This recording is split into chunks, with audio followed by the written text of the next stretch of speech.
up, guys? Peace and light. It's Traveling Sista. If this is your first time joining the channel, then welcome. If not, welcome back, family. So today I have two special guests for y'all.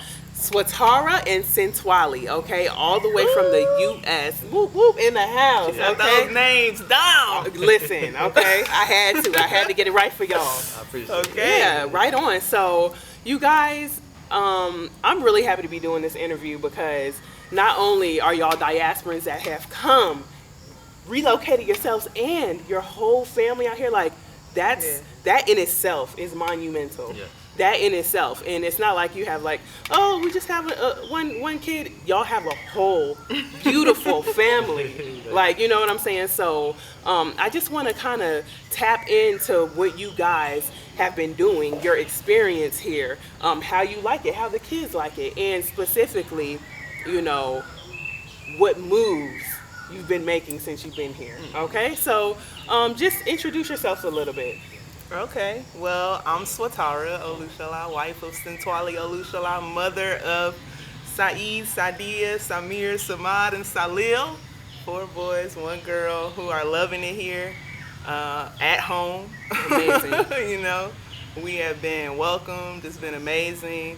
We don't feel like visitors. We don't act like visitors. We are doing the very best we can to just be an asset to the community, just as we would in America. Right on. And learn as much as we can from the people here, as many as we can meet, the locals, you know, finding people that we trust, getting close, that we vibe with, and learning what we can, you know, and that's really what it's all about. Just not here with a spirit to take and get as much as we can, but just give.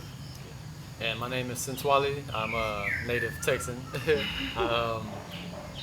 wanted to make the best decision for our family, and at the very least, getting out of America was part of that, was integral to that decision.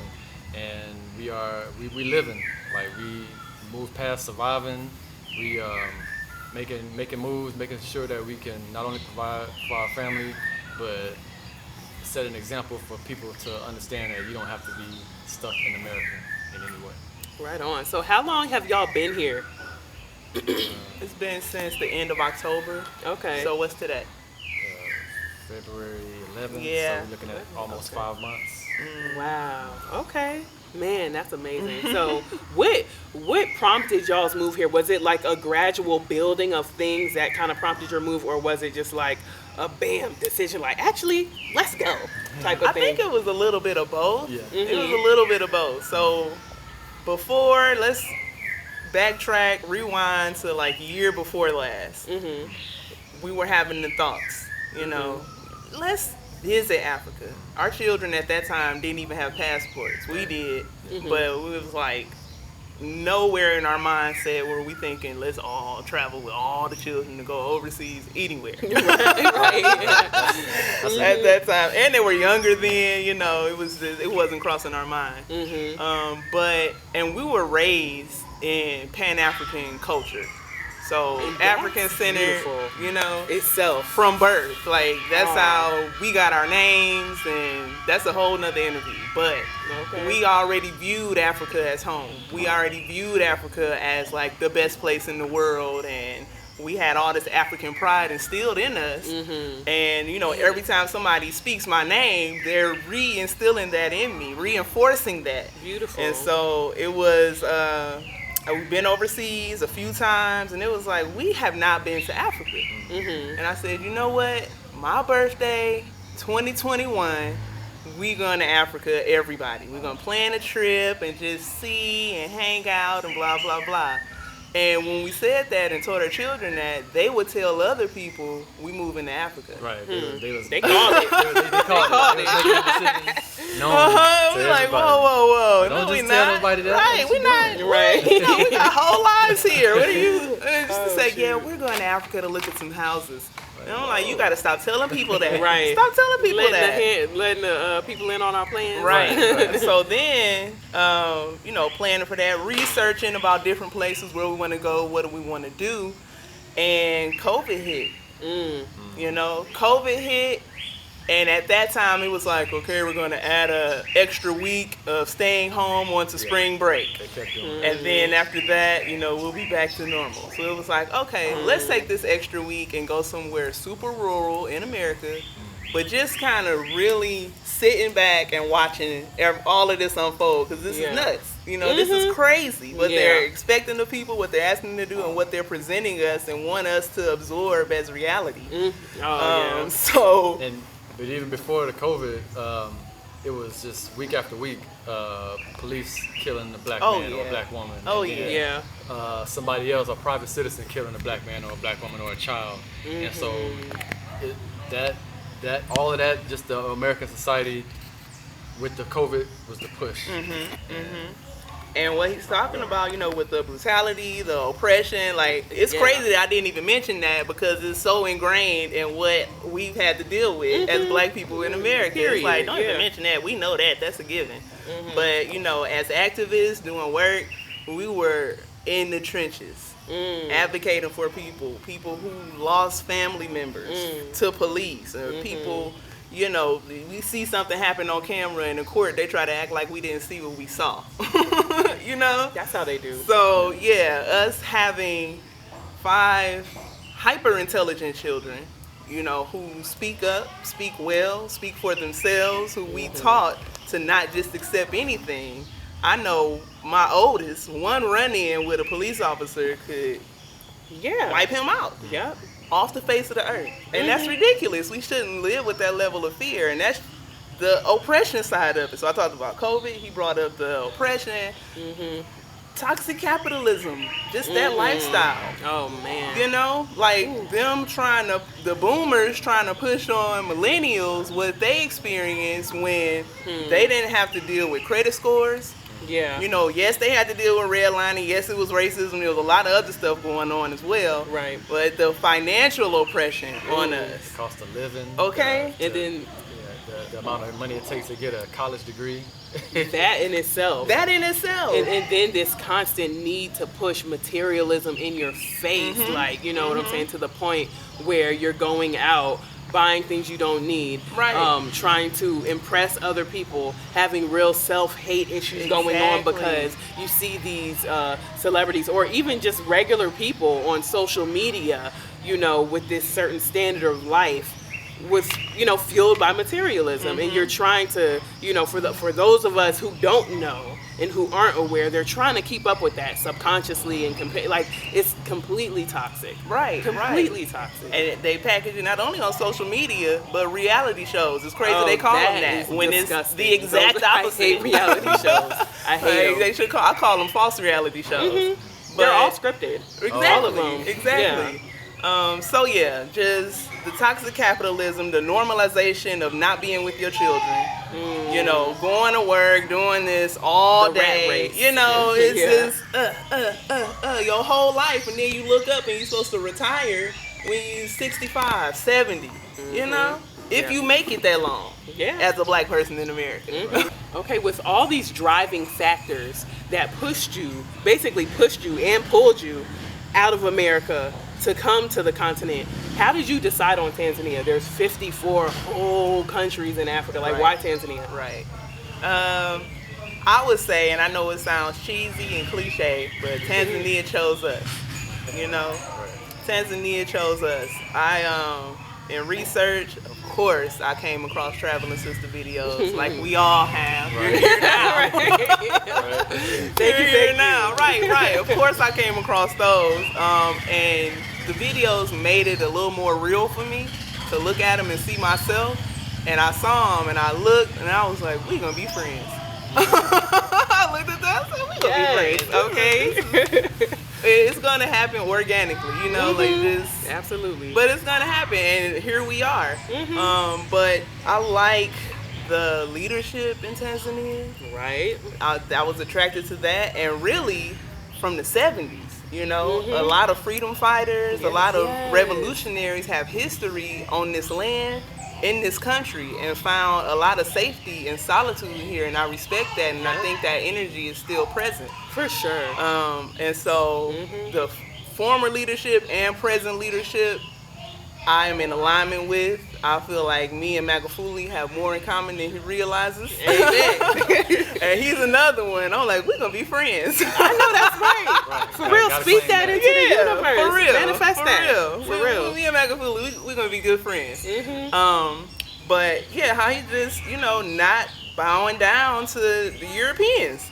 And I people love who it. feel like they are in charge of the world and the population, and they aren't. Like, this is a free planet.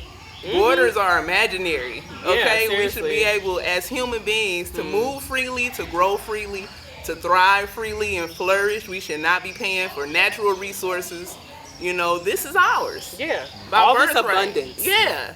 is Yeah. ours. Yeah. And so, vaccines and testing and all of that. yeah. That's when Tanzania really singled itself out during COVID. Oh, I it was love what he did with the papaya, the pow pow, Oh, the yeah, dope, all of, I yeah. love what he did. Yo. It was like, why is this fruit coming back with COVID? Right. Why? Something's janky. Something is janky. It's all janky. Yeah. And he stood his ground, I love it, and we yo. know how much of bullies the U.S. can be, even though they're really scary. Oh yeah. At the core, like every bully. But Yep. Europe, we not cowering, we not bowing down. Like, you're gonna have to come see us, and that's the Come kind of see person me. I am. Word. That's the kind of For person real. I am. Come see me Period. about that. I Yeah. think one of the things that like we were, as far as our decision for Tanzania, I know Swat, she was basically doing a lot of research, and I think if I'm not mistaken, I was working while she was doing the research. So I'm like, just pick a couple places and then we'll pick one together. And so Tanzania was on the list. Where else did we look at? Of course, Ghana. Your Nigeria. usual suspects. Yeah. I West think Coast. Rwanda also, Right. Okay. Kenya. Yeah, and so like the cost of living was a major factor. Just the general society, like only from what we've been able to find out on the web, like just hearing Right. how peaceful the locals were, like, and so just. And then seeing a lot of the pictures a lot on the web, like just the views, and the climate was a big part of it as well. And like it's just being here right now, it's February, and most places got snow. Yeah, and this right here is perfect Awesome weather, like right now. today, right now. Right It's perfect. here. Yeah, Like, this literally. make you want a hot tub on your roof. Oh man, for real, this is perfect. Yeah. So nice. Okay, so now I want to kind of change the direction of this, and you guys did something amazing. Y'all wrote a letter to a specific someone, and things are, moving along with that. And I just want to give you the floor, either one of you, whoever wants to start off, and tell me, or tell the good people, okay? Tell the family here, what you guys have done, Okay, so like I said, we are very community-minded, community-oriented, and the African Diaspora community is a huge community that we're all a part of. Right. And so coming here, we didn't want to just come here and just, be here and in solitude and find our way for ourselves. We ultimately wanted to make it easier for people like us who want to relocate to the continent, wherever that may be, ease that process for us and educate our brothers and sisters here from the continent about our plight Yeah. and why it's important for us to be able to come here if we are the people that want to come. Yeah. So not saying everybody needs to come here, pack up now and go, because it's not for everybody. I'm sure you could watch some past videos and see whether or not it's for you. So we won't have to go into those details now. But we wanted to ease the process and really, on a base level, just start the conversation. Get the word around and have government officials here and eventually other places as well on the continent thinking about, hey, why are all the black people from America coming here? There's a lot of you, and you There's a aren't presence leaving. here. Coming here and not leaving. Yeah, what's happening with that? And also having a conversation where we are likened more so to native Tanzanians, native Rwandans, Ghanaians, you name it, Continental liking more Africans. so to them than Mzungu or white people. Right. You know, because we speak Mzungu language. A lot of us have their mannerisms and things Their from that mind. culture, right, that we have adopted and adapted, and it comes through when you're in indigenous places. Like, we stick out like a sore thumb. Period. But look at me. Look at me. Clearly, I am a stolen child. Yeah. Clearly. And so this is something we need to talk about. We just need to talk about it, you know?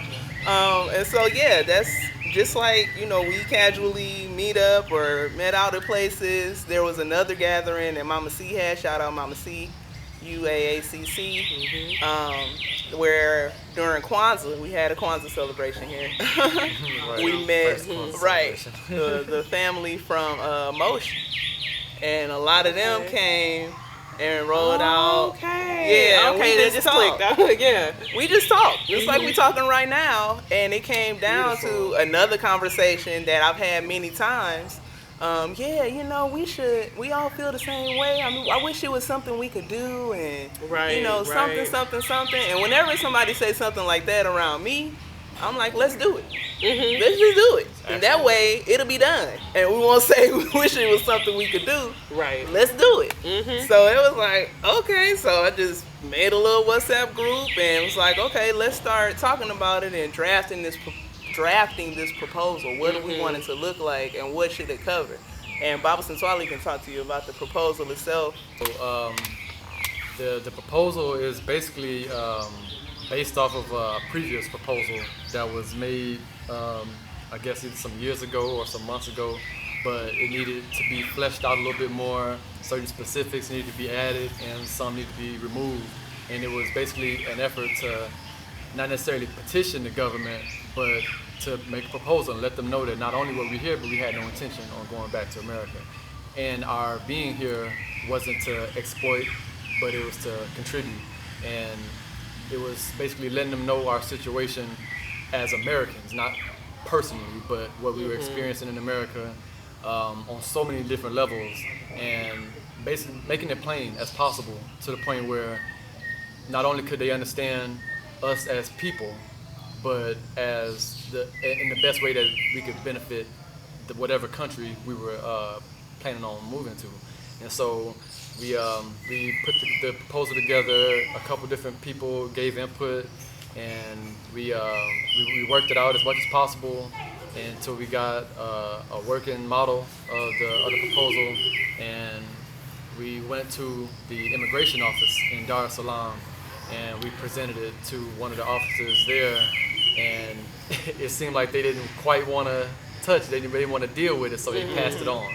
And so the people who received it after the initial person, they checked it out, and we had a brother actually advocating, a local Tanzanian, he advocated on our behalf and spoke the Swahili that we couldn't speak, and basically let the sisters in the immigration office know what our situation was, gave them the proposal, and they were a little more willing to help, and so they sent it up the higher. I guess in most cases you go up the higher up in the building, command, and you're just gonna get closer to somebody who can actually do something about it, and that's what happened. They passed it on, and eventually it got to the commissioner of immigration in in Dar, and they, as far as I know, they passed it on. They did. To where's the head office in Dodoma. They passed it on to Dodoma, and Right on. So That's and he's saying it so fast. happy. Yeah, he's saying it fast, but we actually had to stay in Dar for some days. right, yeah. For It's a this to process. happen, because it was like It was a being there process. all day, and then getting put out, coming back. Oh, they want to talk. They don't want to talk. Oh, now they want to talk. Let's call. Right. Oh, they're gonna move this here, this there. The run around. But yeah, the brother, the advocate who he's talking about, and I won't say his name because I don't know if he wants his name said, but you know, he's not getting paid. He's a local Tanzanian who understands, you know, us, our position, like many others here, who has a clear, concise understanding of Black history, our relationship with America, how we even got there, you know, and why we're coming back. and he's able to eloquently portray that position in Kiswahili, which That's is awesome. very important in this whole process. Oh yeah. But yeah, so like you said, it went from the High Commissioner in Dar to Dodoma, and then from there we got a call back from Foreign Affairs, and the Permanent Secretary of Foreign Affairs. I'm not really awesome. abreast of all the titles here because they're kind of different than what I'm used A lot to. of ministers. But yes, Yeah. a lot of ministers and permanent people. But it's on their desk. There have been several meetings with our advocates since we've been in Dar, and they continue to reassure us that everything will be okay, and that feels good. Yeah. And in addition to that, they reassured us that the proposal had made it to the president's desk, but they could not confirm yet whether or not he'd read it. I don't know if that confirmation will happen in the next meeting. It's been a meeting pretty much once or twice a week so far. So I believe Monday there's another one, and we'll probably get word back on that. But they were happy that they received the proposal because it answered a lot of questions for them. They said, yes, we know you're here. Yes, we're aware of your presence. Yes, we're aware of the numbers. But we couldn't figure out why. Well, We couldn't figure out why you're right. Like, There you go. somebody needed to put it on paper in a way it could be understood so that it could, officially be communicated. Not Yeah. speculation. Right. Not, oh, it should be like this, it should be like that, or oh, it's just they just right. doing that. No, this is what it is. Yeah. For even if you okay with America right now and you black and you don't understand, what Right. Africans in the diaspora even means, that's okay because all our history is still the same. And it's still linear. Yeah. How you feel about that is on you. And now we have opened a gateway where at the base level some education can happen. At the base level. At If the base nothing else level. happens, Yeah. they're more so informed now. The African Union Convention is coming up in a couple days, and Okay. so I think our timing was really, really good because not only did it reach the proposal reach so many people, but now it gives us a little bit more of a chance to get our voice heard, or at least our position explained in regards to the sixth region, as far as the different groups of people that represent the African Union. And so with us being diasporans, it gives us not only a louder voice, but more representation, and that wasn't there before. And just the simple fact that sixth region was considered and actually approved now it seems like it's like a lot of different elements have come together for us to get things in the favor that we need to go in. Man. Right. So we're working. I see. We're working. Oh man, that's we beautiful. really don't know what to do otherwise. Like, Yeah. we all about empowering us. All of us. Yep. All about Us. empowerment. Yeah. Healing, connecting, learning, growing. That's it. If so it's not awesome. that, then what are you doing? Right. No, I feel that. Seriously. Yeah. I feel it. And it's really it's to the point where it's bigger than us as individuals. It's so much bigger than that. And that's why I bring people like this to this channel so we can all come together and bounce ideas. Maybe this will spark something within you. You know what I'm saying? And to see people actually on the ground here jumping over hurdles, you know what I'm saying, doing things, getting things done. And like I said before, this is not an easy transition, and for you guys to move your whole family out here, I think is such an amazing thing. It's so amazing. And the fact that you are giving your children the gift of being for one, just experiencing life here on the continent and growing up here on the continent. That's breaking generational curses. Right. That's doing for real. Seriously. That's doing spirit work right there. Like, it's for real. It's amazing, you guys. And I'm really, really happy that I met you guys. Like I Likewise. vibe. For real. Mm-hmm. Yes, likewise. Yeah. And I just want to say that we are also aware of other, like the more of us that come here, like-minded individuals like us, there are NGOs popping up, started by Black people, you know. Now that is good. In the same vein of what we're talking about in the proposal. So, you know, it's work happening. We're becoming more aware of each other. And I'm sure on this video, you could comment down below if you're one of those people. Absolutely. Or participating in that. Yes, please connect. You know, let's and I'll work put y'all's together. info down in the description section and everything. Yeah. You know, in solidarity and move as a unit, as cohesive as possible. Right. Right. You guys, that's really what it's all about. You know what I'm saying? Just coming together as a unit and seeing how we can move forward, as well as heal from our past traumas and things. And, you know, like I said, break those curses, break those generational curses, and really, you know, come here not to take, but to give. But it's really a reciprocity type of situation. We have things that they need, they have things we need. We can both benefit from each other. We can both help each other out. When everybody's giving, then it happens naturally. Yep. It happens naturally. Like you'll automatically receive. Yeah, right on. So you guys, I think that, you know, that about wraps up our interview. If y'all have anything else to say, or matter of fact, I do have a question. If there's any piece of advice that you can give to a beautiful diasporan who's looking to relocate, what would it be? Probably first off, if you come to visit, then get a tourist visa. If you come in with the intention to live, a special pass. Get your ducks in a row before you come. Right, or if you like, you would likely have to start some type of business so you can ensure that you have livelihood. Get a business visa or even a student visa, but don't rely on the tourist visa. If you planning on coming and staying. Right. Yeah. Now, it's one thing to come visit and say, oh, I never want to go home, and just don't go home. And then you go home. Right. Or you stay. But, if you're planning to come and stay, then there are things that you can do before you come that'll make that process much easier once you get on this side.